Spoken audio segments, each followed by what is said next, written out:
Carmilla. Chapter 10. Bereaved. It was about 10 months since we had last seen him, but that time had sufficed to make an alteration of years in his appearance. He had grown thinner. Something of gloom and anxiety had taken the place of that cordial serenity which used to characterize his features. His dark blue eyes, always penetrating, now gleamed with a sterner light from under his shaggy gray eyebrows. It was not such a change as grief alone usually induces, and angrier passions seemed to have had their share in bringing it about. We had not long resumed our drive when the General began to talk with his usual soldierly directness of the bereavement, as he termed it, which he had sustained in the death of his beloved niece and ward. And he then broke out in a tone of intense bitterness and fury, inveighing against the hellish arts to which he had fallen victim, and expressing with more exasperation than piety his wonder that heaven should tolerate so monstrous an indulgence of the lusts and malignity of hell.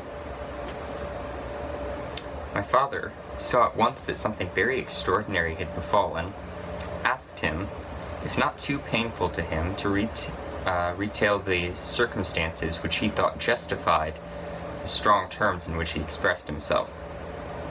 I should tell you with all pleasure, said the General, but you would not believe me. Why should I not? He asked. Because, he answered testily, you believe in nothing but what consists with your own prejudices and delusions. I remember when I was like you, but I've learned better. Try me, said my father. I am not such a dogmatist as you suppose. Besides which, I very well know that you generally require proof for what you believe, and am therefore fairly strongly predisposed to respect your conclusions.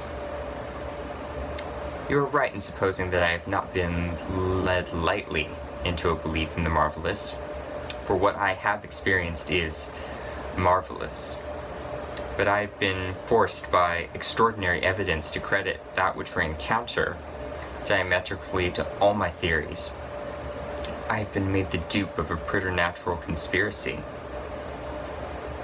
Notwithstanding his professions of confidence in the General's penetration, I saw my father, at this point, glance at the General, which, as I thought, a marked suspicion of his sanity. The General did not see it, luckily. He was looking gloomily and curiously into the glades and vistas of the woods that were opening before us. You are going to the ruins of Karnstein? He said. Yes, it is a lucky coincidence. Do you know I was going to ask you to bring me there to inspect them? I have a special object in exploring. There is a ruined chapel, ain't there, with a great many tombs of that extinct family. So there are, highly interesting, said my father. I hope you are thinking of claiming the title and estates? My father said this gaily, but the General did not recollect the laugh or even the smile which courtesy exacts for a friend's joke. On the contrary, he looked grave and even fierce, ruminating on a matter that stirred his anger and horror. Something very different, he said gruffly.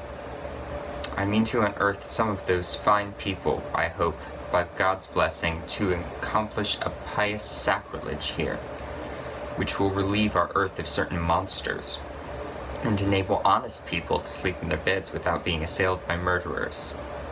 I have strange things to tell you, my dear friend, such as I myself would have scouted as incredible a few months since. My father looked at him again, but this time not with a glance of suspicion, with an eye rather of keen intelligence and alarm. The house of Karnstein, he said, has been long extinct. 100 years at least. My dear wife was maternally descended from the Karnsteins. But the name and title have long ceased to exist. The castle is a ruin. The very village is deserted. It is 50 years since the smoke of a chimney was seen there, not a roof left. Quite true. I have heard a great deal about that since I last saw you, a great deal that will astonish you, but I had better relate everything in the order in which it occurred, said the General. You saw my dear ward, my child, I may call her.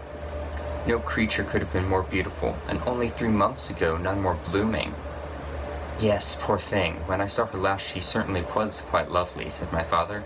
I was grieved and shocked more than I can tell you, my dear friend. I know what a blow it was to you. He took the general's hand, and they exchanged a kind of pressure. Tears gathered in the old soldier's eyes. He did not seek to conceal them. He said, "We have been very old friends. I knew you would feel for me, childless as I am." She had become an object of very dear interest to me, and repaid my care by an affection that cheered my home and made my life happy. That is all gone. The years that remain to me on earth may not be very long, but by God's mercy I hope to accomplish a service to mankind before I die, and to subserve the vengeance of heaven upon the fiends who have murdered my poor child in the spring of her hopes and beauty. You said just now that you intended relating everything as it occurred, said my father. Pray do. I assure you that it is not mere curiosity that prompts me. By this time we had reached the point at which Drinstall Road, by which the general had come, diverges from the road which we were traveling to Karnstein. How far is it to the ruins? Inquired the general, looking anxiously forward. About half a league, answered my father. Pray let us hear the story you were so good as to promise. We will hear the story next time.